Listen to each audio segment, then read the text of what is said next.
ये आपको ऐसा वजीफ़ा बता रहा हूँ प्रैक्टिकल, जब भी मैं कभी परेशान हुआ हूँ तो जुम्मे को मैं इस नीयत से गया हूँ मस्जिद में और इस नीयत से निकला हूँ और अल्लाह ने मुझे कभी मायूस नहीं किया। मुझे ऐसा कोई नहीं ये मिला। चलाएं और इस पे फतवा ले लें फिर। अच्छा हाँ, ठीक है, नहीं ये चलेगा इंशाल्लाह जी। लकड़ी के बेंचों में सोया हूँ, रक्शों में सोया हूँ, पिकअपों के पीछे सीटों पे सोया हूँ और 72 घंटे बगैर सोए काम किया हुआ है। और जब फिर जेलें भी देख ली तो उसमें 15 दिन खड़ा रहा हूँ, उसमें 7 दिन खड़ा रहा हूँ। मैंने वहाँ पे एक बच्चे को हिफ्ज़ भी करवाया, अच्छा अल्हम्दुलिल्लाह, और 8 माह के अंदर हिफ्ज़ करवाया। मेरी किसी एक गाड़ी में 1 इंच के बराबर भी जो लिखा हुआ है उसमें झूठ नहीं है और ये ओपन चैलेंज है। अच्छा, आप सब स्कूल नहीं गए आप कभी, और फिर आपने एमए इंग्लिश शुरू कर दिया और एलएलबी भी कर लिया, मतलब क्या है ये सारा कुछ? शायद मैं इंग्लिश लिटरेचर ना पढ़ता तो मैं मस्जिद और मदरसे से मुतनफ़र हो जाता। एक तो जिस वक्त जेल से रिहा हुआ वो एक बड़ा यादगार लम्हा है। बड़ी खुशियों की आप बात करें तो एक हिफ्ज़ की थी, लेकिन उस वक्त मिठाई खाने के लिए भी पैसे नहीं थे। मैंने जेल में अल्हम्दुलिल्लाह कितनी मरतबा कुरान मजीद की तफसीर को पढ़ा और समझने की कोशिश की। तो आपकी गाड़ियाँ काफ़ी तेज़ नहीं दौड़ रही थी कि आपने अपना बिल्डिंग्स तामीर करना शुरू कर दी? मैंने अल्हम्दुलिल्लाह से दुआ की थी और ये भी मैं आपको बता दूं 999 दिनों का आइडिया दुनिया में पहला आइडिया है। मैं है 27वीं, भी खतरनाक, बड़ा रिस्की है। बड़ा रिस्की है। हम अकेले हैं जिन्होंने काउंटडाउन लगाया, बिल्डिंग इंस्पेक्शन रिपोर्ट दी, पाकिस्तान का महंगा तरीन स्टील यूज़ किया, ईंटों की कोई इंस्पेक्शन नहीं वो करवाता, लेबॉर्ट्री नहीं करवा, हमने वो उनका भी करवाया, उनके टेस्ट करवा के रिपोर्टें साइड पे लगा दी हैं। कितने बच्चे आप लाना चाहते हैं? 5, 10, 20 हमें दें, हम पढ़ाएंगे इंशाल्लाह उन्हें। लॉ भी करवाएंगे उन्हें, अगर वो कंप्यूटर साइंसेज में जाना चाहते हैं, आईई में जाना चाहते हैं तो उधर भी ले जाएंगे इंशाल्लाह।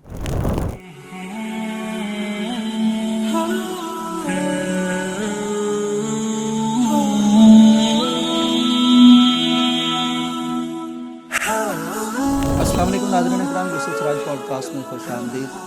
नाज़रीन, एक शख्सियत, बड़ी डायनामिक, बड़ी एनर्जेटिक शख्सियत, हाफ़िज़ सज्जाद। मेरा ख़्याल है कोई शख्स जो गाड़ियों को पाकिस्तान में समझता है, जानता है, या गाड़ियों के बारे में उसकी कुछ मालूमात हैं, वो हाफ़िज़ सज्जाद मोटर्स के नाम से नावाकिफ़ नहीं हो सकता। मेरी मालूमात के मुताबिक शायद ये वाहिद पाकिस्तान में ऐसे डीलर हैं, कह लीजिए ऐसी शख्सियत हैं जो गाड़ी पर लिख के रखते हैं कि इसमें खूबियाँ क्या हैं, ख़राबियाँ क्या हैं, उसमें धोखाधड़ी का, झूठ का, फ्रॉड का कोई मतलब कि इलाका ही नहीं, ताल्लुक़ ही नहीं। आप यानी आल पाकिस्तान कार डीलर एसोसिएशन के जनरल सेक्रेटरी हैं, पूरे पाकिस्तान लेवल की जो तंजीम है, और एग्जेक्टिव कमेटी मेंबर हैं लाहौर चैम्बर ऑफ कॉमर्स के, और इसी तरह Pioneer businessman group Lahore chamber of commerce, उसका भी आप सब आप सेक्रेटरी इतलात हैं। तो लेकिन ये सारी चीज़ें मैं समझता हूँ कि मेरे नज़दीक यानी अहम है, बहुत अहम है, लेकिन इससे ज़्यादा अहम कि आप एक बहुत खरे, बहुत वाज़ेह इंसान है, बड़ी अपनी एक क्लैरिटी के साथ सोच रखते हैं। तो मेरे लिए जो हैरान कुन बात है, मैं पहला सवाल वही आप साहब से करने लगा हूँ। आप साहब बहुत शुक्रिया, आप तशरीफ़ लाए, आपने वक्त दिया। आपके साथ बात करके हमेशा ना बड़ा एक रूह को ताजगी मिलती है। शुक्रिया। हफ़ साहब, मैं पूछना ये चाह रहा हूँ कि इतना बड़ा नाम, यानी आपने एलएलबी कर लिया, आपने जनाब इंग्लिश लिटरेचर जाके पंजाब यूनिवर्सिटी से पढ़ लिया, फिर आप एक इतना बड़ा मुल्क की सतह पर, इंटरनेशनल सतह पर नाम बन गए, तो हफ़ साहब आप तो मदरसे में गए थे, पढ़ने के लिए गए थे, मदरसे के बच्चे तो कुछ और बनते हैं, तो ये वाले हाफ़िज़ सज्जाद कैसे बने? बिस्मिल्लाहिर्रहमानिर्रहीम। मदरसे का जो बच्चा है मेरे अंदर आज भी अल्हम्दुलिल्लाह मौजूद है, और मैं जितनी अल्लाह की रहमतें महसूस करता हूँ उसके पीछे मेरा जो मजहबी बैकग्राउंड है, एक जो मेरा आगाज़ था वो अल्हम्दुलिल्लाह एक बतौर हाफिज़ और फिर उसके बाद दरस निज़ामी तो वो था। देखें, शुरू में आपके पास बहुत सारी चीज़ें होती हैं, आप इजी मनी की लत लग जाए आपको, और आप वालदैन की तरफ ही देखना शुरू कर दें कि वहीं से पैसा आएगा तो पढ़ेंगे या उन्हीं के पैसों पे ज़िंदगी गुजारनी है, ये आपके पास अपॉर्चुनिटी होती है। और वालदैन भी जिस हालात में भी हों और जिस करब से भी गुजर रहे हों, वो औलाद की ख्वाहिशात को भी पूरा करते हैं और उनकी तालीम और ज़रूरियात को भी पूरा करते हैं। तो मैंने उस वक्त अपने वालिद साहब, मेरे वालिद साहब भी गवर्नमेंट जॉब करते थे, एक छोटी सी क्लरिकल जॉब थी, तो उनके हालात देखे थे, तो मैंने तय कर लिया था कि मैं अपने वालिद साहब के साथ काम करूँगा और सहारा बनूँगा उनका। तो मैं सिर्फ 11 साल का था, मैं रात को मजदूरी करता था, अली जवेरी साहब की कब्र पे पार्किंग पे टोकर लगाया करता था। अच्छा। और दिन में सुबह मेरी 8 बजे ड्यूटी ख़त्म होती थी वहाँ से, सर्दियों में, और गर्मियों में 7 बजे ख़त्म होती थी। तो मैं वहाँ से सीधा जामिया रहमानिया बरकत मार्केट गार्डन टाउन पहुँचता था और पढ़ता था वहाँ पे, और मदरसे से निकल के फिर सो जाता था 2-4 घंटे, और उस सोने के बाद फिर शाम को ट्यूशन पढ़ाता था, और ट्यूशन पढ़ा के रात को मजदूरी पे चला जाता था।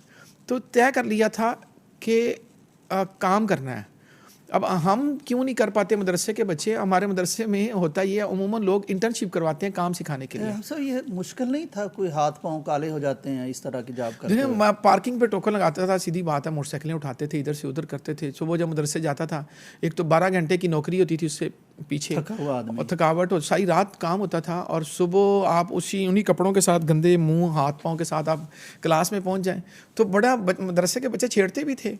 तो खैर अल्लाह ने रहमत कर दी, उस वक्त ही थोड़ी समझ आ गई थी कि काम करना है, बहन भाई हैं उन्हें भी पढ़ाना है और वालिदैन का भी सहारा बनना है। अब साहब ये बैलेंस कैसे कायम रखा आपने? छोटी उम्र है ना, 11 साल की उम्र है, यानी इतनी मुशक्क़त बर्दाश्त करना। या तो बंदा ये होता है कि ठीक है अब काम करते हैं कोई बात नहीं, यानी फिर भी मदरसे जाते रहना, पढ़ते रहना, ये कैसे रखा था? मैंने मदरसा अल्हम्दुलिल्लाह अपने शौक़ से पढ़ा है। मुझे अल्लाह रब्बुल इज़्ज़त ने, मेरे वालिद साहब की बड़ी ख्वाहिश थी और शायद उनकी दुआएं थी कि मैं मदरसे के को मतलब अपनी खुशी से पढ़ता रहा। मेरे पे कोई नहीं था कि तुमने ज़बरदस्ती पढ़ना है, नहीं पढ़ना। मतलब अब्बू जी ने तो एक रास्ता दिखा दिया और उसके बाद उन्होंने कहा स्कूल पढ़ना है स्कूल पढ़ो, मैं फ़ीसें दूंगा, तुमने हिफ्ज़ करना है, मदरसे की तरफ जाना है तो वो कर लो। तो मेरी अपनी चॉइस थी और फिर मैं समझता हूँ कि अल्लाह की रहमत थी कि मैं शायद वाहिद बच्चा होऊंगा जो मजदूरी करके मदरसा पढ़ता रहा। थ्रू आउट मैं मजदूरी करता रहा और 8 साल मैंने मजदूरी करके मदरसा पढ़ा है। और कभी ऐसे नहीं हुआ, ऐसे हुआ है कि मैं नींद से गिरता हूँ और सुबह आके, मुझे बुखारी शरीफ का बड़ा शौक़ था कि ये पीरियड मिस नहीं होना चाहिए। शेख रमज़ान सल्फ़ी हाफिज़हुल्लाह पढ़ाते थे हमें, अल्लाह उन्हें ज़ाए खैर दे, लंबी सेहत ज़िंदगी ईमान वाली दे। तो उन्होंने उनसे पढ़ते थे तो बड़ा शौक़ होता था, मैं आ जाता था अपनी, कभी आधा घंटा पहले वहाँ से छुट्टी कर ली और जाते हुए जो 40-45 मिनट लगते थे पहुँच जाते थे और पढ़ते थे। ठीक है, क्या चीज़ क्या थी आप सब क्यों मदरसा पढ़ना चाह रहे थे? कोई याद है, कोई फीलिंग्स उस वक्त की? देखिए मदरसा पढ़ने, मुझे एक उस्ताद थे अब्दुल रशीद खलीक रहिमहुल्लाह, फ़ौत हो गए। उन्होंने मुझे चौथे साल बुलाया और बुलाकर समझाया कि देखो तुम्हारे पास पैसे भी होते हैं, तुम ठीक हो और अब तुम्हारा, मैंने उन्हें बताया कि मैं इस तरह मजदूरी करता हूँ और मैं उस वक्त 1001 रुपया रात को कमा लेता था। ठीक। तो उन्होंने कहा ठीक ठाक हो तो तुमने मदरसा पढ़ के मौलवी तो बनना नहीं, तो क्या करना है? तो बस ऐसे मेरे दिल में था कि नहीं, मैंने मुकम्मल पढ़ना है। मुझे ये याद आई, मुझे चौथे साल में उन्होंने नसीहत की कि बस जितना तुम्हें दीन की ज़रूरत है तुमने पढ़ लिया है, तो तुम जाओ अपने काम शाम करो, आगे बढ़ो। तो मैंने कहा नहीं, मैंने पूरा करना है। तो मैंने अपने शौक़ से बस के पढ़ना है और पढ़ के एक दीन है। और मैं समझता हूँ कि अगर आज भी आप, मेरे बच्चे स्कूल में पढ़ते हैं और मेरी ख्वाहिश ये है कि मैं उनको मदरसा पढ़ाऊँ, अगरचे मुझे वो सिस्टम नहीं मिलता, वो सिलेबस नहीं मिलता, मुझे सिलेबस पे बड़े शदीद तहफ़्फ़ुज़ात हैं, शदीद इख्तलाफात है, एनवायरनमेंट्स जो है वहाँ पे उससे शदीद तहफ़्फ़ुज़ात हैं। लेकिन आज भी अगर मुझे कोई पूछे कि आइडियल क्या चीज़ है आपकी, तो मैं यही कहूँगा कि आज भी दीन पढ़ना मेरे लिए आइडियल है। मैं अपने बच्चों को ओ लेवल के बजाय, अगर मुझे कोई सिस्टम मिल जाए तो मैं आज भी अपने बच्चों को मदरसा ही पढ़ाऊँगा और आज भी अपने बच्चों को इंशाल्लाह आलिम दीन बनाना मेरी ख्वाहिश है। मैं रोज़ इस बात पे, कोई दिन नहीं होता कि मैं अपने बच्चों के अंदर ये कमी महसूस ना करता हूँ। अल्लाह अकबर। इंशाल्लाह मुझे लगता है कि जिस कदर अल्लाह रास्ता इखलास है, निकालेगा, कमिटमेंट है, अल्लाह ताला रास्ता निकालेगा। हिफ्ज़ करवाया बच्चों को, तो उसके बाद अभी तक कोई अल्लाह रास्ता निकालेगा तो ज़रूर पढ़ाऊंगा इंशाल्लाह इंशाल्लाह। अच्छा सर, फिर कितनी आसानी हुई कि आप एक बेस्ट यानी कंपनी बना ली आपने, यानी आप एसोसिएशन में भी हैं, ज़ाहिर है पाकिस्तान लेवल की एसोसिएशन है कार डीलर में, फिर जिस तरह का कारोबार आप कर रहे हैं बड़ा मतलब एक यूनिक किस्म का कारोबार है, सच पे खड़ा है, तो यहाँ तक आसानी से पहुँच गए या बड़ी मुशक्क़त करनी पड़ी? देखिए अल्लाह सुब्हानहू व तआला रास्ते बना देता है, ऐसे नहीं होता। अल्लाह सुब्हानहू व तआला किसी की मेहनत को रायगां करते। देखिए मेरी स्ट्रगल, मेरा शोरूम अब नज़र आ रहा है, तो मैं आपको 94 से बता रहा हूँ कि मैं 94 से मुलाजमत करता रहा, शोरूम अब आपको नज़र आ रहा है और इसके पीछे एक लंबी स्ट्रगल है। अब आप स्ट्रगल को छोड़ के आप कहें कि जी मैंने हाफिज़ जाद मोटर बनाना है, तो अल्लाह सुब्हानहू व तआला बेनियाद है, बना देगा। लेकिन लैसल इंसान इल्ला मा सआ वन्नसाय सौफ युरा सुम्मा युज़्ज़ाहुल जज़ाअल औफ़ा, वो उधर आखिरत के लिए भी यही उसूल है और इधर भी यही उसूल है। आप देखें, आप सल्लल्लाहु अलैहि वसल्लम जब इस दावत को फैलाने के लिए आपको एक मिशन मिला, तो उस मिशन के दौरान आप सफ़र ताइफ ही पढ़ लेना सिर्फ, तो आपको समझ आ जाएगी क्या अल्लाह सुब्हानहू व तआला नहीं जानते थे कि वहाँ क्या सलूक होना है, लेकिन एक ड्यू प्रोसेस था, उस प्रोसेस से गुजारा गया। हज़रत यूसुफ अलैहिस्सलाम उस जो अजीज़ मिस्र उसके घर में नहीं पैदा हो सकते थे, क्यों? एक प्रोसेस से गुजारा गया। तो प्रोसेस है, ये अल्लाह की सुन्नत है। जिस तरह अल्लाह गुनाहों का मुआखज़ा कहते हैं ना, युआखिज़ुल्लाहु अन्नास बिमा कसबू मा तरक अला दहरिहा मिन दाब्बा, मेरे आज के गुनाह इतने हैं कि अल्लाह नऊज़ बिल्लाहि मिन ज़ालिक, मैं अल्लाह से आफ़ियत मांगता हूँ, अगर अल्लाह उस पर पकड़ कर ले तो मेरा कुछ ना बचे। तो जिस तरह अल्लाह इंसान को गुनाहों पे नहीं पकड़ता, इसी तरह अल्लाह सुब्हानहू व तआला किसी को दुनिया भी ऐसे नहीं देते। लंबी ढील होती है हर जगह पे, रस्सी दराज होती है इंसान की कि आप करें क्या, आप नहीं तो सर आप इन्वायरमेंट तो क्रिएट करें और फिर अपने आप के अंदर आप एक लगन पैदा करें कि मैंने कुछ करना है। बिल्कुल और दूसरी चीज़ जो मदरसे के बच्चों के लिए देखें, आप अगर पहले दिन सोचेंगे कि आपको एक बिज़नेस एम्पायर मिले, सही तो नहीं होगा। आप बिज़नेस एम्पायर नहीं, आप पहली सीढ़ी पे चढ़े, छत पे अल्लाह सुब्हानहू तआला आपको पहुंचा देगा। सीढ़ी पे आपने चढ़ना है, नींद आपने कुर्बान करनी है, अपना गेटअप आपने ठीक करना है, अपना विजन आपने रखना है, ये चीज़ें आपने करनी है, रास्ता मिल जाएगा। कुछ सब क्या स्ट्रगल थी आपकी, मुख्तसरन अगर आप बताएं यहाँ तक पहुँचने में? देखिए, कारोबार मेरा पहले दिन से इरादा था कि मैं इंशाल्लाह हाथ ऐसे नहीं रखूँगा। अल्लाह से दुआ थी, इंतहाई गुर्बत में दुआ थी कि अल्लाह हाथ ऊपर वाला दे। पहले तो ये तहैया किया था, अल्लाह सुब्हानहू तआला से दुआ थी, लगन थी, और कि अल्लाह हाथ नीचे नहीं हो। तो पहली चीज़ तो ये थी। फिर उसके लिए देखें, किसी काम को मैंने मामूली नहीं समझा। गाड़ियों की पार्किंग के टोकन थे, या पोलियो के कतरे थे, या शैम्पू अपनी कमर पे लाद के बेचना। तो अच्छा, किसी ये सारे काम किए, सारे काम किए, किसी को मायूब नहीं समझा। हाँ, मायूब समझा तो हाथ फैलाने को मायूब समझा। मेहनत को कभी उसके अंदर आर नहीं फील की कि अच्छा, जब मैंने ये शोरूम जब दोबारा 2013 में एक मिसहैप हो गया मेरे साथ, तो मैं वापस आया कैद से, तो मैंने आके ये शोरूम बनाया। तो ये मार्केट मेरा मजाक उड़ाती थी, कहते थे ये भागता है, कभी इधर भागते हैं। मेरे पास पैसे नहीं थे भाई, मैंने मेहनत ही करनी थी। कमीशन पे मैं काम नहीं करता था, और मतलब किसी अल्लाह ताला महफूज रखे धोखेधड़ी पे मैं अपना रिज़्क नहीं कमाना चाहता था। तो मेरे पास तो 2.5 लाख रुपए थे, तो 2.5 लाख से मुझे दिन रात मेहनत करनी थी। और मैंने 2015 की बात बता रहा हूँ आपको, मैं दिन रात मेहनत करता था। लोग मजाक उड़ाते थे, मोटरसाइकिल पे भाग रहा होता था। 2015 में एक गाड़ी में बैरिया टाउन में देखना जाता था, और दूसरी वाघे बॉर्डर की तरफ देखने जाता था, और मोटरसाइकिल पे नारों वाले भी जाते थे गाड़ी देखने के लिए। तो अब उस वक्त भी फिर मुँह हाथ काला हुआ है, और मैंने नहीं इसमें आर समझी। मुझे छोटे भाई ने कहा कि यार लोग मजाक उड़ाते हैं, कभी इधर भागते हो, कभी उधर भागते हो, आराम से बैठ के काम करो। मैंने कहा लोगों से मैंने लेना क्या है, या लोगों ने मुझे क्या देना है। और मैं आपको ये हल्फन बात कर रहा हूँ कि मैं अपने छोटे भाई को कहा करता था कि ये लोग तुम पे एक दिन रश करेंगे। वाह, अल्लाह की कसम उठा के कहता हूँ, मैं अपने भाई से कहा ये जो मजाक उड़ाते हैं, एक दिन तुम पे रश करेंगे, चुप हो जाओ। और वक्त आ गया, उसी मार्केट में हम बैठे हैं अल्हम्दुलिल्लाह। बिल्कुल सही। अल्हम्दुलिल्लाह। हफ़ साहब, आपने ज़िक्र फरमाया ना अपनी कैद का। अच्छा, ये कोई अजीब यानी थोड़ी सी बात हमारी जो हुई है, या पहले कभी, तो इस कदर अजियत आपने सही, इस कदर मुशक्क़त आपने सही, यानी 7-7 दिन खड़े रहना है, वो क्या था आप साहब? वो यानी वो किस तरह के हालात से आप गुजरे? देखिए, मैंने आज से पहले ना ये कभी बात नहीं की, लेकिन हमें बर्दाश्त करना पड़ा। हमारी फैमिली ने जो बर्दाश्त किया वो बड़ी लंबी दास्तान है, और एक कर्ब है उसमें, और उसमें अजियत है, और बहुत कुछ है उसमें। मेरा वज़न 52 kg रह गया था, ठीक, और मैं बिल्कुल ख़त्म हो चुका था। और उस दौरान भी मुझे अल्लाह पे इतना यकीन था कि वलल आखिरतु खैरुल लका मिनल ऊला वला सौफा युतिका रब्बुका फतरज़ा। ये आयतें मुझे उस वक्त इतना हौसला देती थी। जब मैं एक वक्त ये भी आया कि मैं नमाज लेट के पढ़ता था, और मैं उठ के वाशरूम भी नहीं जा सकता था। यानी ये कनेक्टिविटी रही आपकी रूहानियत के साथ, नमाज, नहीं, अल्हम्दुलिल्लाह। मैंने उस माहौल के अंदर, जब हम 5 बाय 7 के सेल में थे, तो मैंने वहाँ पे एक बच्चे को हिफ्ज़ भी करवाया। अच्छा, अल्हम्दुलिल्लाह। और 8 माह के अंदर हिफ्ज़ करवाया है। अच्छा। और मैं हिफ्ज़ को बहुत अच्छी तरह समझता हूँ कि हिफ्ज़ कैसे करवाया जाता है। अगर जो मैंने हिफ्ज़ किया, उस पे जो मुझे मारें पड़ी हैं मेरी कमर में, आज भी वो निशान है।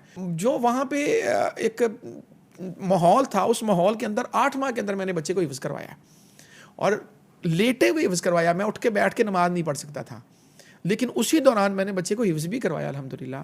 और वलल आखिरतु खैरुल लका मिनल ऊला और वद्दुहा वल्लैलि इज़ा सजा, ये तफसीरें वहाँ पे समझ आई कि हर तारीक रात के बाद उजाला आता ही आता है। और हर जितना भी आपके कुर्बो जवार में मायूसी हो, उसके बाद एक उम्मीद की किरण होती है। और अल्लाह सुब्हानहू व तआला ने ये वद्दुहा वल्लैलि इज़ा सजा मा वद्दअका रब्बुका व मा खला, ये अगरचे उस वक्त बराह रास्त मुखातब हज़रत मोहम्मद करीम सल्लल्लाहु अलैहि वसल्लम थे, लेकिन हमारे लिए भी हमारे लिए भी है। तो वो जो आयत थी ना कि वलल आखिरतु खैरुल लका मिनल ऊला, कि आने वाला वक्त आज से बेहतर होगा, ये मेरा इतना यकीन था इस बात पे कि, और मैं कहता था कि वला सौफा युतिका रब्बुका फतरज़ा। तो ये सारी आयतें ऐसे लगता था कि जैसे अल्लाह सुब्हानहू व तआला ने हमें जेल में हमें सिखाई हैं कि यार क्या हुआ, ये वक्त है, गुजर जाएगा। तो गुजर गया अल्हम्दुलिल्लाह। हफ़ साहब, आपका कारोबार किन उसूलों पर खड़ा है? हाँ, कारोबार में देखें, आपने प्यूरिफिकेशन की बात की, हमने अपने आप को ठीक किया, ये कोई दिनों में नहीं होता।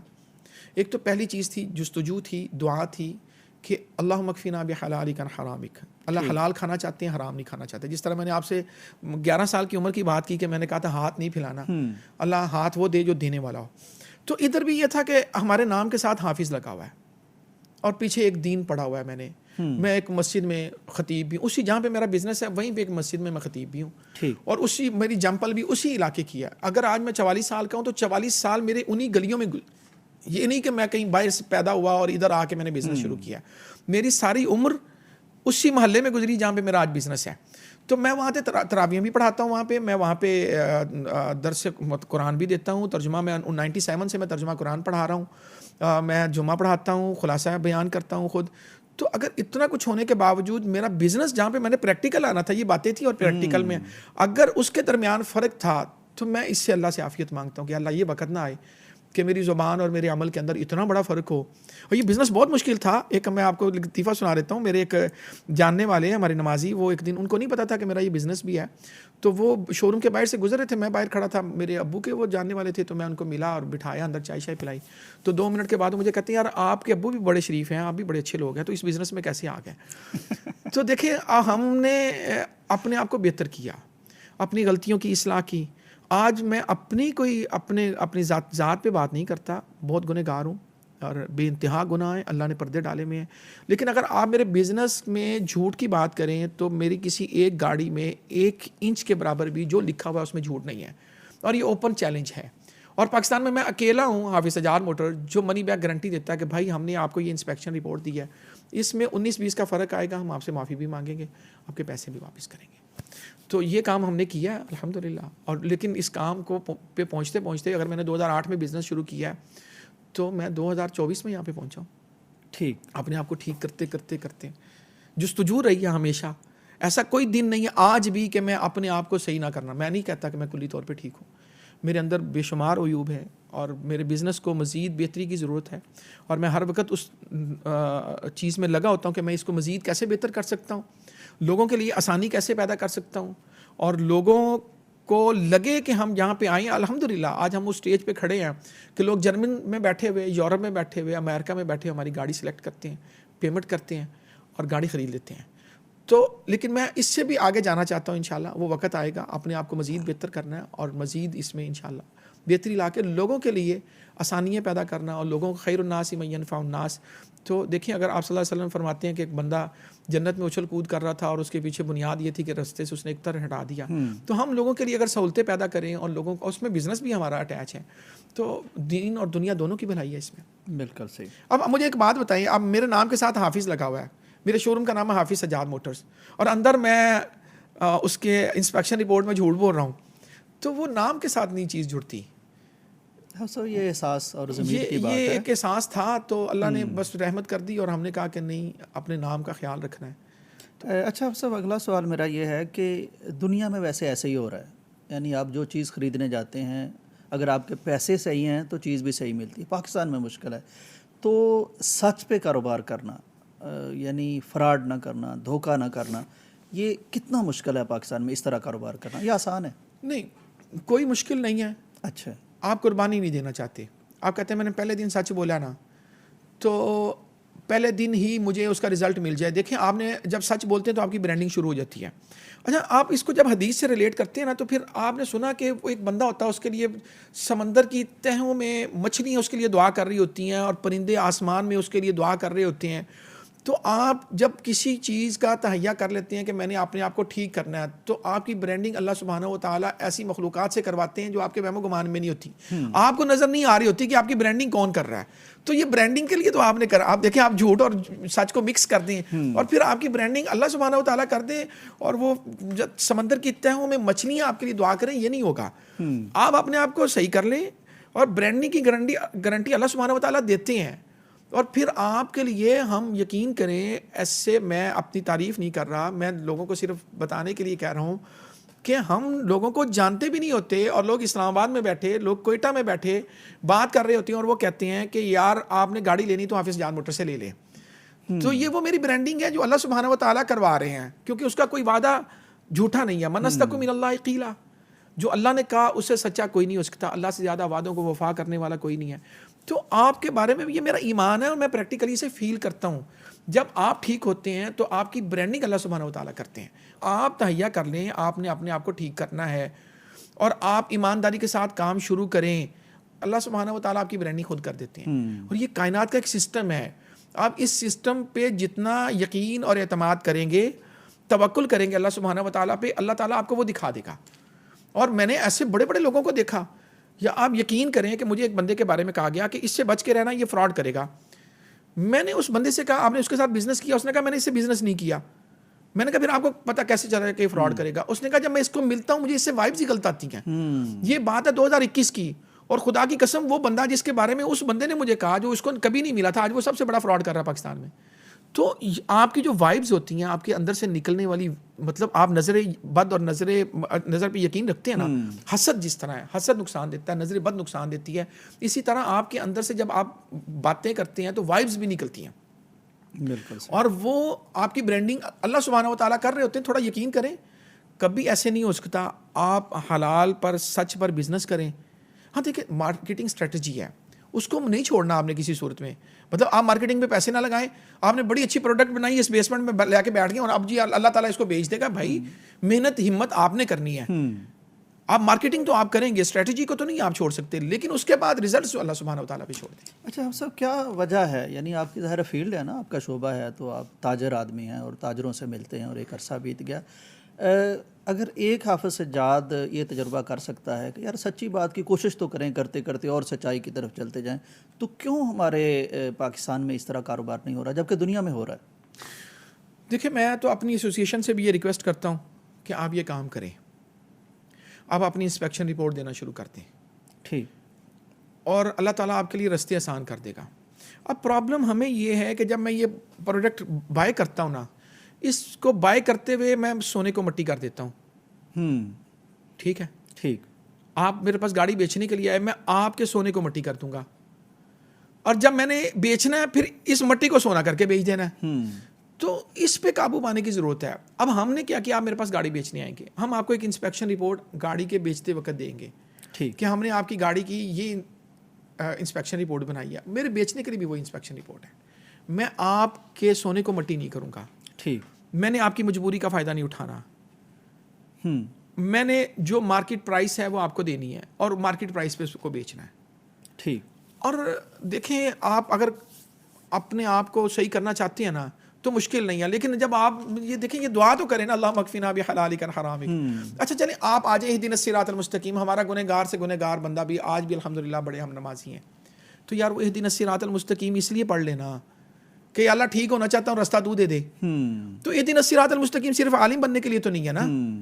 अब मुसलमान तो आप हो गए, कलमा शहादत आपको मिल गया, बाकी ज़रूरी। वैसे अफसर बड़ी खूबसूरत आपने बात की है कि नमाज में हम इहदिनस सिरातल मुस्तकीम कहते हैं, और जब अल्लाह बताता है कि इहदिनस सिरातल मुस्तकीम, ये उस पर हम चलते नहीं हैं। फिर अब देखिए, हमें पता ही नहीं है ना कि हम अल्लाह से बात क्या कर रहे हैं। हमने इतने वास्ते और वसीले दिए और मांगा क्या है?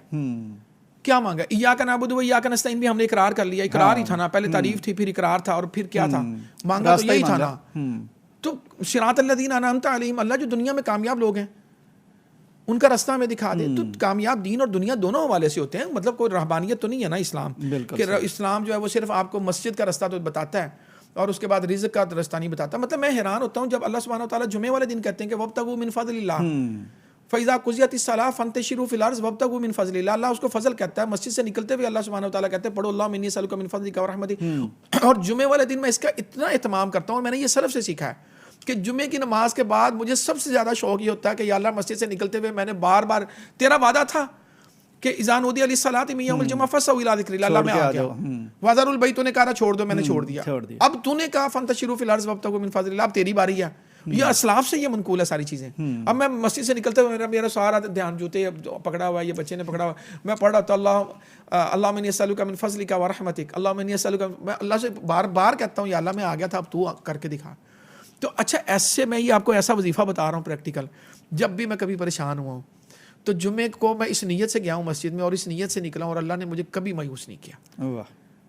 क्योंकि ये एक वो टिपिकल टाइम है जिसके लिए अल्लाह कहते हैं वज़रुल बैत, तिजारत छोड़ो, और फिर अल्लाह कहते हैं अब मखसूस टाइम तुमने यहाँ पे 25, 30, 40 मिनट गुजार लिए, अब निकलो फंतशिरू फिल अर्ज़ वब्तगू मिन फ़ज़लिल्लाह और अल्लाहुम्मा इन्नी असअलुका मिन फ़ज़लिका व रहमतिक। अच्छा सब इसकी कहीं ये वजह है कि हमारे ताजर हमारे भाई हैं, हमारे बाज़ार हैं, अल्लाह उनके कारोबार में बरकत दे, कि उनके पीछे ये फ़िक नहीं है, ये विज़डम नहीं है जो आप फ़ज़ल के लफ्ज़ से, कुरान से, वाज़रुल बई की बात करते हैं, बुखारी आपने पढ़ी है, चटाइयों पर बैठे हैं, तो ये जो यकीन है बहुत ज़्यादा सॉलिड यकीन है, यानी राज़िक पर और मुसब्बिबुल असबाब पर ये यकीन है, वो नहीं हमारे ताजरों का कि ये रिस्क हम ले नहीं रहे। नहीं देखिए, उसको ना उसकी फीलिंग्स नहीं है, यकीन है। आपको क्या लगता है जुमे में अगर 1000 नमाजी बैठा हुआ है उनमें एक भी बेवजू होगा? ज़ाहिर है नहीं। उसका यकीन है ना, ईमान बिल गैब भी है, यकीन भी है, तो वो वजू के साथ बैठा ना। बिल्कुल ठीक। आप तसव्वुर कर सकते हैं कि कोई वहाँ पे जी शऊर बंदा बगैर वजू के बैठा हो?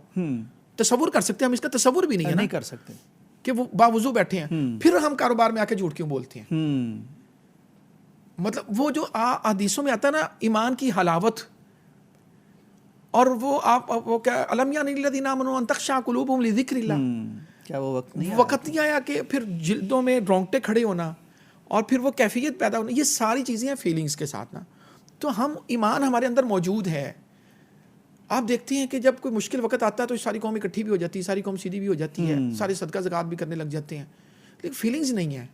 मतलब नमाज पे मुझे यकीन है कि मैं यहाँ पे बगैर वजू के नहीं बैठ सकता, हालांकि किसी को कुछ नहीं। अच्छा, आपको कभी सोचेंगे कि एक बंदा रोज़ेदार और ये दरमियान में हमारा छोटे से छोटा बच्चा भी वो पानी पीता होगा? जिसने रोज़ा रखा है कोई पानी पिएगा दरमियान? सवाल ही नहीं पैदा होता। बिल्कुल सही। तो कारोबार में दुकान पे बैठ के वो क्यों झूठ बोलता है? उसके बाद इतनी बड़ी दौलत है, लेकिन उसको उस दौलत का अंदाज़ा नहीं है कि मेरे पास क्या ईमान है। मतलब मेरा यकीन है कि अल्लाह सुब्हाना व तआला वाशरूम में जब मुझे कोई नहीं देख रहा, मैं वहाँ पे पानी का घूंट नहीं भर सकता कि मैं रोज़े में हूँ।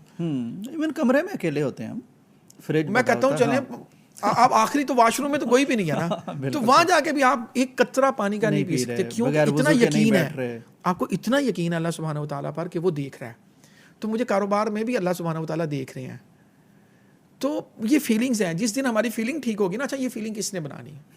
ये फीलिंग जब कहते हैं ना बात दिल से निकलती है तो असर रखती है। क्या कहते हैं शायर, अगर आपको शेर पर नहीं ताकते परवाज़ मगर रखती है, इकबाल का शेर। हाँ, तो जब बात दिल से निकलती है ना तो असर रखती है। मैं जुमा पढ़ाने जाता हूँ ना, तो मैं तो अपनी एक ज़रूरत के तहत मैं जुमा पढ़ाता हूँ और मुझे पता ही नहीं लोगों के मसाइल क्या हैं, लोग किन मसाइल में उलझे हुए हैं। मैं जुमा पढ़ाता हूँ लोगों से लाताल्लुक़ होकर, मेरा दर्द सारा ऐसी चीज़ों पर होता है जो लोगों के सरों के ऊपर से गुजर रहे होते हैं।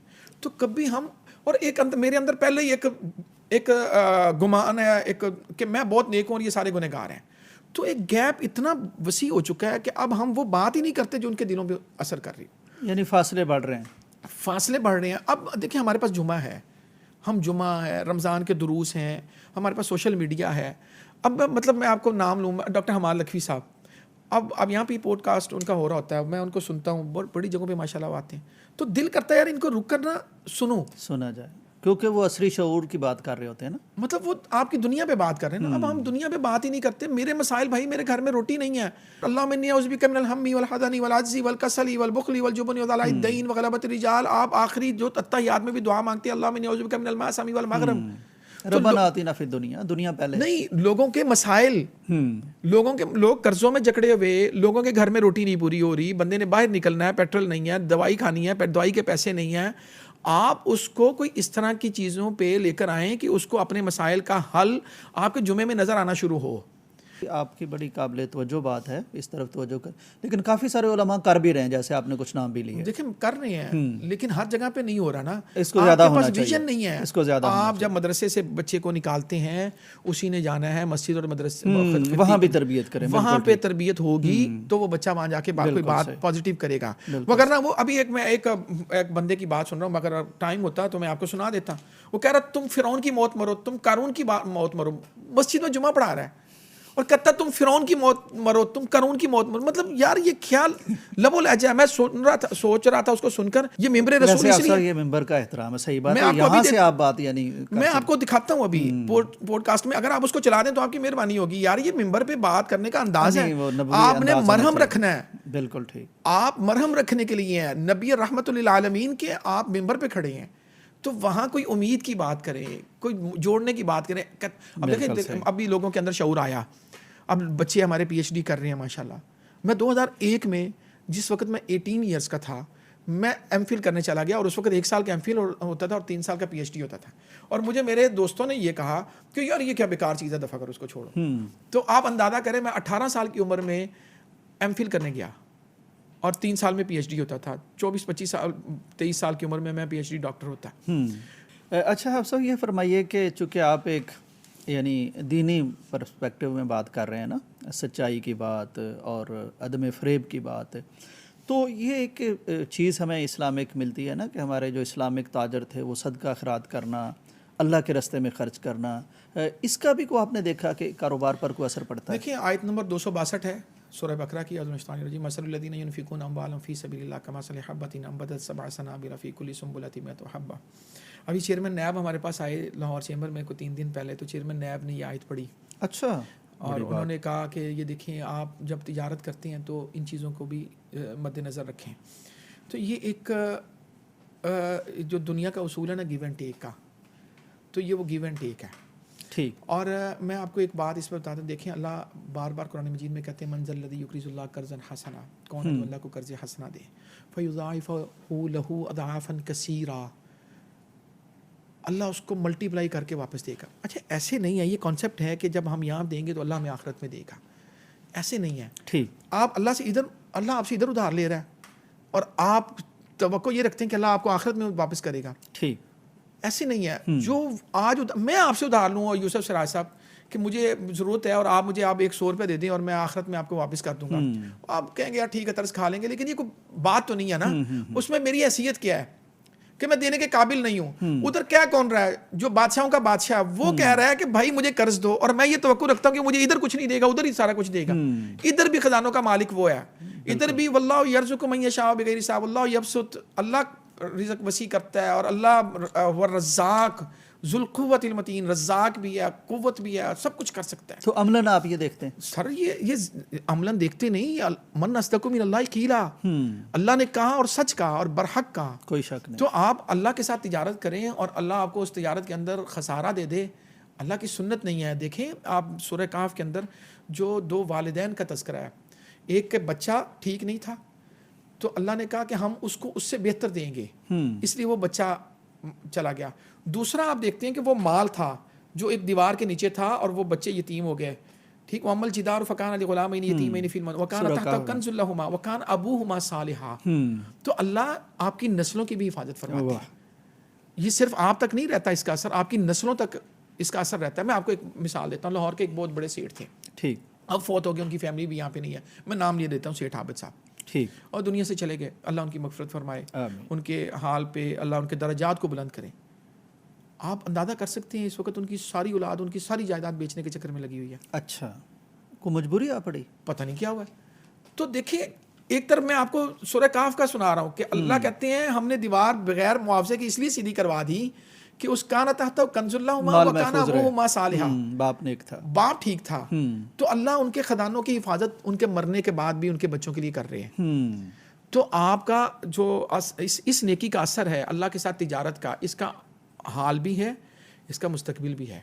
बिल्कुल सही। आज नहीं है, सिर्फ आज नहीं है, कल दुनिया में भी है और आखिरत तो यकीनी है इंशाल्लाह। बिल्कुल ठीक। तो आप अगर इस मामले में अल्लाह को कर्ज देते हैं, हम मुझसे कोई कर्ज मांगेगा, मैं सबसे पहले उसकी हैसियत देखता हूँ ना, वापस करेगा कि नहीं करेगा। यकीन करें मुझे, अगर यकीन हो कि सिराज साहब ने मुझे वापस कर देना है, अल्लाह की कसम उठा के कहता हूँ कि मैं लाजमी दूं उसको, और मेरे पास इस्तात हो। यार अब जब अल्लाह कर्ज मांग रहे हैं, अल्लाह अकबर, तो अल्लाह के पास क्या इस्तात नहीं है वापसी की? वाह, क्या अल्लाह मालिक नहीं? वो तो मुझे जज कर रहे हैं सिर्फ, क्या करता है, बल्कि वो यानी कुछ देना चाह रहे हैं इस बहाने से। क्या सुभान अल्लाह, क्या खूबसूरत बात, क्यों देना चाहते हैं आप, लेना नहीं चाहते तो, लेकिन गिव एंड टेक है ना। मतलब ये देखिए, आप अल्लाह चाहते तो बच्चे को 16 साल की उम्र में पैदा कर देते। बिल्कुल, अल्लाह ने 9 महीने का प्रोसेस गुजारा, वहां से गुजरना है, फिर माँ और मोहब्बत की, बच्चे की मोहब्बत को अल्लाह सुब्हानहू व तआला ने एक प्रोसेस से गुजारा, फिर माँ माँ माँ माँ कहा कि बाप उस कैफियत से, उस कर्ब से नहीं गुजरा जहाँ पे माँ गुजरी। फिर बाप का भी जो ताल्लुक है कि वो बाप हाथ पकड़ता है और चलना सिखाता है, सीढ़ियाँ चढ़ना सिखाता है। तो फिर ये कहा कि जब ये बाप दुआ करता है तो इस बाप की दुआ को भी हम रद्द नहीं करते। तो देखिए, हर जगह पे जो कुछ हो रहा है उसका आपको तदरीज है, तरीका है, बिल्कुल आपको नजर आ रहा है कि ये काम आप उठेंगे, पानी है, आप कहते हैं पानी मेरे पास आ जाए, नहीं आएगा चलकर। बिल्कुल ठीक। अगर आपकी ये तवक्को है तो कुरान से कहता है कसराब बिकी आती यहाँ सब ज़मान उमा, तब तो ये धूप है। हत्ता इज़ा जाअ लम यजिदु शैय्अन वजदल्लाहु इंदहु फवफ़ाहु हिसाब, आपके पास उसे कुछ नहीं नजर, ऐसे नहीं होता। तो आप करेंगे, हिम्मत करेंगे, उठेंगे, पानी पिएंगे, पीना है उठे, हिम्मत करें, बिस्तर छोड़े, बिल्कुल। तो ये अल्लाह देना चाहते हैं। कोई ख्वाहिश है अभी भी, यानी माशाल्लाह बहुत मुतमिन है आप, और कमाल है, आप सब आयतें भी पढ़ रहे हैं, बड़ी अच्छी उसकी तशरीह भी कर रहे हैं, कारोबार भी अच्छा कर रहे हैं, कोई फिर भी ऐसी ख्वाहिशात हैं जो पूरी नहीं हुई?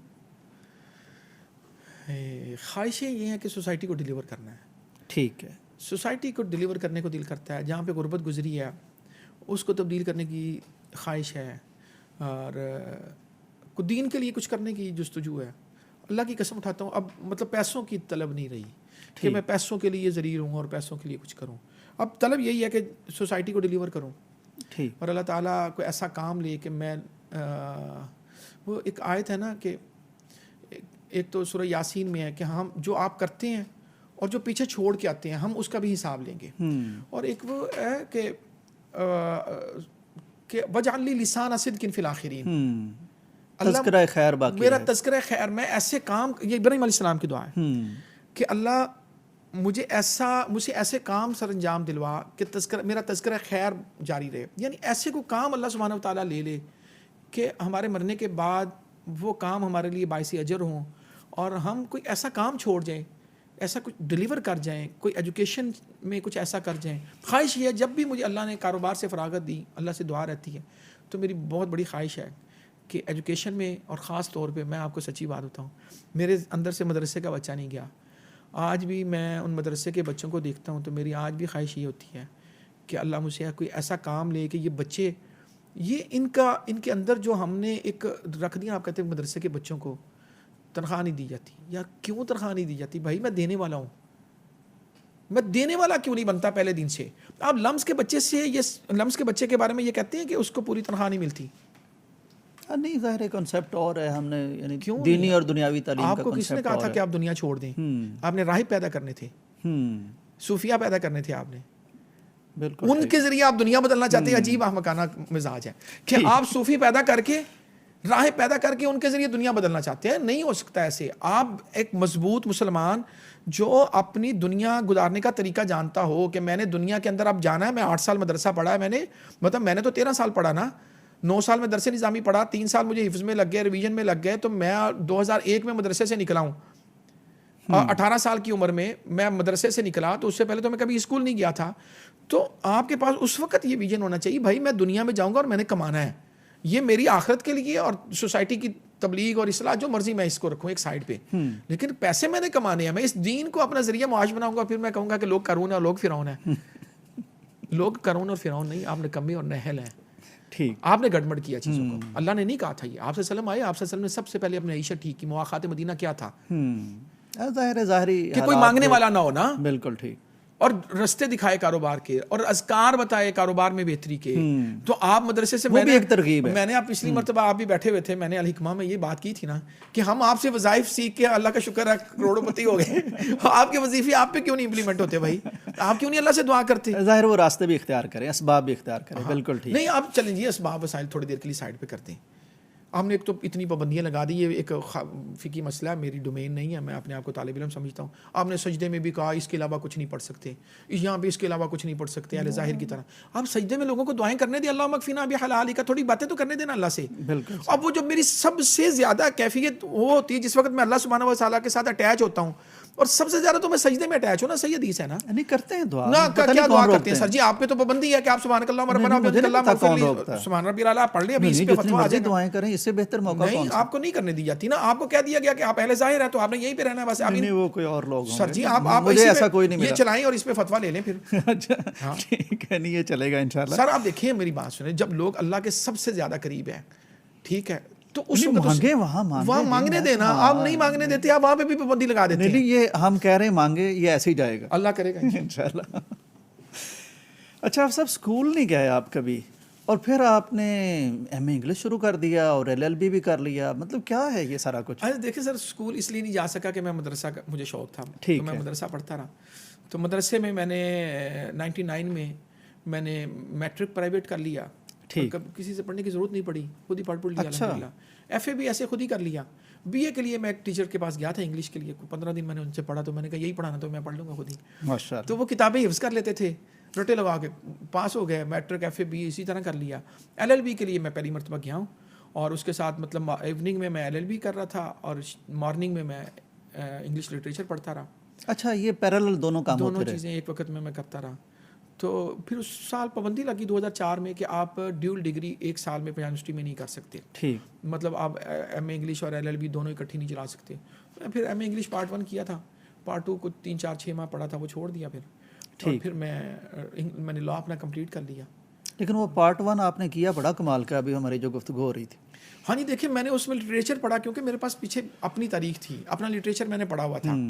तो अब आप सल्लल्लाहु अलैहि वसल्लम की जो सीरत तैयबा है उसमें सिर्फ देखें ना आप कि आप उनको एक मजहबी रहनुमा तो ना समझें, इससे बड़ा कोई आप सल्लल्लाहु अलैहि वसल्लम के साथ, आपकी ज़ात के साथ, आपकी सीरत के साथ नाइंसाफ़ी नहीं कि आप उन्हें एक मजहबी लीडर के तौर पे रखें। आप सल्लल्लाहु अलैहि वसल्लम एक कामयाब बिजनेसमैन थे, कामयाब जर्नैल थे, कामयाब लीडर थे, कामयाब हुक्मरान थे, कामयाब कानूनदान थे। आपने क्या कुछ नहीं किया। तो आप सल्लल्लाहु अलैहि वसल्लम की सीरत के सारे पहलू मैंने पढ़े हुए थे, और मैंने शौक़ से पढ़े थे। ये नहीं कि मेरे अब्बा जी ने मुझे मदरसा में दाखिल करा दिया और मैंने मजबूरी के तहत मदरसा के 8 साल पढ़े और वो गधे पे किताबें लाद दें तो उसको असर कोई नहीं। तो मैंने शौरी तौर पे मदरसा पढ़ा था। तो जब मैंने शौरी तौर पे इंग्लिश लिटरेचर पढ़ा और उन दोनों को मैंने, आप जब फ्रांसिस बेकन पढ़ा तो मुझे पता चला कि गड़बड़ कहाँ पे है। जब डॉक्टर फास्टस पढ़ा और अपना मजहबी तबका देखा तो मुझे डॉक्टर फास्टस उसमें समझ आई। फिर मैंने अलेक्जेंडर पॉप पढ़ा और फिर रेनाइसांस जिसे हम कहते हैं, जो वहाँ पे एक मजहब में और जो दुनिया थी उसके अंदर एक तफरीक पैदा हो रही थी, और वो तफरीक क्यों पैदा हुई और उसके बाद वो तरक्की क्यों कर गए और उन्होंने मज़हब के जैसे जब निकले वो लोग। हाँ, तो वो सारी चीज़ें मैंने जब पढ़ी तो मुझे लगा कि अल्लाह तेरा शुक्र है, शायद मैं इंग्लिश लिटरेचर ना पढ़ता तो मैं मस्जिद और मदरसे से मुतनफ़र हो जाता। जब मैंने इंग्लिश लिटरेचर पढ़ा तो मैंने कहा अल्हम्दुलिल्लाह जहाँ मैं था बिल्कुल ठीक था। क्योंकि दीन, हमारा दीन तो दीन फितरत है ना। अब अलेक्जेंडर पॉप को पढ़ते हैं तो वो अपनी जो 1000 लाइन की उसकी नज़म है उसके आखिर में भी यही कहता है, वो अपनी तहजीब के बारे में बात करता है, कल्चर कहता है जिस कल्चर पे आप जा रहे हैं एक वक्त आएगा, असर का वक्त होगा, शाम हो चुकी होगी और आप कहेंगे काश मैं घर में बैठती, और ये उसकी आखिरी लाइनें हैं कि काश मैं घर में बैठती, मैं नमाज पढ़ती, और मैं ये फ्लर्ट और ये जो अब रंगीन मिजाजी हैं जो आज यूरोप जिसके अंदर है, उनका ख़ानदानी निज़ाम ख़त्म हो गया। अलेक्जेंडर पॉप इनको मतलब आज से 500 साल पहले ये बात समझा रहा था। हफ्सा वो ठीक कह के गया, क्योंकि मैंने वो बोर्ड देखा है, यानी कोई मुजाहरा वहाँ हो रहा था, उस पर मैंने ये खुद लफ्ज़ पढ़े हैं कि हम मर्द नहीं बनना चाह रहे ना, इंग्लिश में लिखा हुआ था, we don't want to be man, कोई इस तरह के अल्फाज थे। यानी वो समझदार आदमी था। हाँ, उसने पूरी तहजीब नंगी कर दी थी। उसने कहा तुम्हारे साथ ये होगा। तो उस जब हम दोनों चीज़ें सामने रख के पढ़ते हैं तो फिर आपको पढ़ने का एक मज़ा भी आता है। फिर उसमें आप मतलब आप लिटरेचर समझ कर पढ़ें तो फिर आपको फास्टस में भी मज़ा आता है, और फास्टस पढ़ के मैं बदला हूँ कि यार अपने आप को ठीक करें। ये तो मज़हब और जो तफरीक है एक दीन और दुनिया की, और दो चेहरे एक इंसान के, ये किस कदर नुकसानदेह सोसाइटी के लिए। और देखें जो वहाँ पे यूरोप के अंदर अब उस कल्चर के अंदर मज़हब को अलग इसीलिए किया गया कि पादरी ने जन्नत और जहन्नुम खुद मालिक बन गया था, कब्जे में कर ली थी। आज वो जन्नत और जहन्नुम के वो सर्टिफिकेट तकसीम करता था। हम भी यहाँ पे यही करते हैं, अपने धंधे चलाते हैं। तो बर्बादी तो जो उधर थी वो इधर है।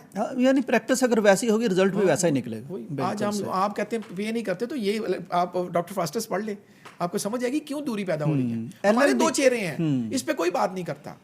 LLB हफ्सा आपने किया, उसका क्या फ़ायदा प्रैक्टिकली आपने देखा? मैंने LLB किया। ज़रूरत क्यों पेश आई थी वैसे? सर देखें, ज़रूरत इसलिए पेश आई कि मैं जब ख़ुद एक मस्जिद में बतौर इमाम और ख़तीब जब मैं था वहाँ पे, तो मुझे अपनी ज़रूरत के कामों के लिए लोगों की तरफ देखना पड़ता था। ठीक। तो ये ख़ास तौर पे लॉ जो है, सोशल साइंसेस की अगर आप बात करते हैं तो उसमें लॉ इतना इंपॉर्टेंट है ख़ास तौर पे मदरसे के बच्चों के लिए। सबसे बड़ी हसरत ये है कि अल्लाह मुझे कुरान पढ़ने वाला बना दे। तो जुमा पढ़ाना होता है, उसके लिए पढ़ता हूँ, सूरह कहफ पढ़ता हूँ जुमे को, ठीक अल्हम्दुलिल्लाह। और बाकी मेरी हसरतें हैं। और अल्लाह, लेकिन रमज़ान में तरावी सुना देते हैं। वो तरावी तो मेरा अल्लाह का शुक्र है, वो मैं पढ़ लेता हूँ, वो नहीं मसला। लेकिन असल कनेक्टेड हैं, आप चाह रहे हैं ज़्यादा हो जाए। नहीं, ये तो उस तरह कनेक्टेड नहीं हूँ, मेरे अंदर बड़ी कमी है।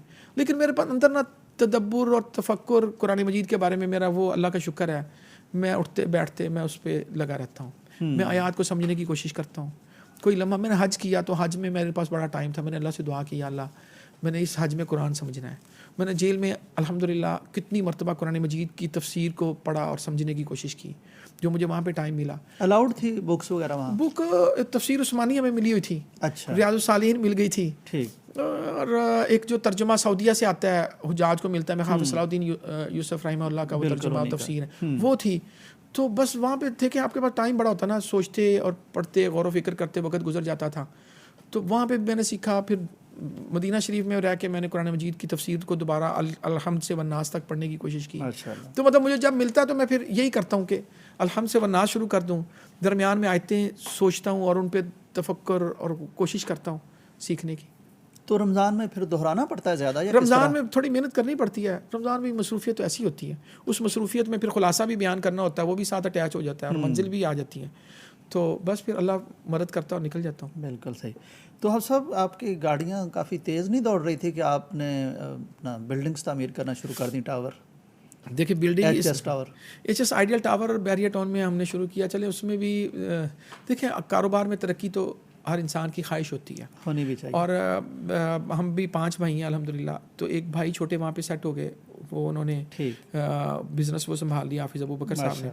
तो उसके साथ साथ देखें उस रियल इस्टेट के अंदर भी हमने ऐसे ट्रेंड सेट कर दिए हैं कि अब पूरी मार्केट को मसला बना हुआ है। अच्छा। मैं दुनिया की बात नहीं करता, मैं पाकिस्तान की बात करता हूँ।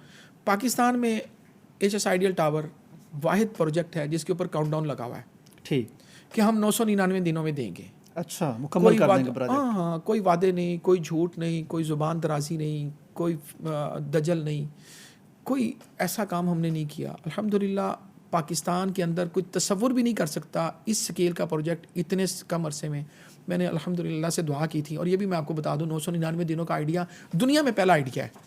अपनी बिल्डिंग पर काउंटडाउन लगाने का दुनिया में पहला आइडिया है। मैं 27वीं, खतरनाक, बड़ा रिस्की है, बड़ा रिस्की है। और मेरे प्रोजेक्ट मैनेजर ने मुझे कहा आपने ये क्या कर दिया डेली, यानी मैं आपको बताता हूँ। मैं 27वीं रात को मैंने कुरान मजीद ख़त्म किया और मैं बड़ा परेशान था कि या अल्लाह मैंने ज़ुबान नहीं बेचनी। जिस तरह मैं गाड़ियों में ज़ुबान नहीं बेचता, मैंने रियल इस्टेट में ज़ुबान नहीं बेचनी। मैंने कोई उल्टा काम नहीं करना। अल्लाह सुब्हानो तआला से अल्लाह की कसम उठाता हूँ, मैंने 27वीं रात को दुआ की अल्लाह मेरे लिए रास्ते निकाल दे। और मेरे ज़हन में मैं सुबह उठा तो इतना शानदार आइडिया था कि मैंने 999 दिनों का काउंट, रमज़ान के बाद हमने ओपनिंग की। मैंने लड़कों को फ़ोन किया कि यहाँ पे काउंटडाउन लगाएं और ऊपर करें। वो कहते ये क्या होता है? मैंने कहा लगाओ। वो उसको समझाया कि ये करना है, हर रोज़ एक दिन कम होगा और ये हमने कर दिया। प्रोजेक्ट मैनेजर कहता है ये कैसे करेंगे? मैंने कहा करना है इंशाल्लाह। और आप यकीन करें कि 300 दिनों के अंदर मेरा ग्रे स्ट्रक्चर पूरा हो चुका है अल्हम्दुलिल्लाह। 999 दिन बड़ी दूर है। 28 में मेरा ऑफिशियल टाइम पूरा होता है और मैं इस काबिल हूँ अल्हम्दुलिल्लाह। अगर लोग पैसे दे दें तो मैं 26 में भी डिलीवर कर दूंगा। मैंने लोगों की अमानत में ख़यानत नहीं की। मैंने इस प्रोजेक्ट के पैसे उधर नहीं लगाए।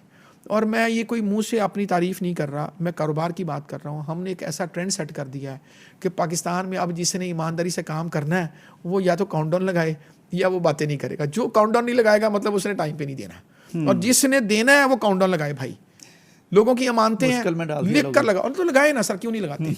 दुनिया में पहली मरतबा हमने ट्रेंड दिया और अल्हम्दुलिल्लाह मैं कहता हूँ दुनिया आप नहीं घूम सकते, पाकिस्तान तो आपकी फिंगर टिप्स पे है ना, गूगल में पड़ा हुआ है। हम अकेले हैं जिन्होंने काउंटडाउन लगाया, बिल्डिंग इंस्पेक्शन रिपोर्ट दी, पाकिस्तान का महंगा तरीन स्टील यूज़ किया।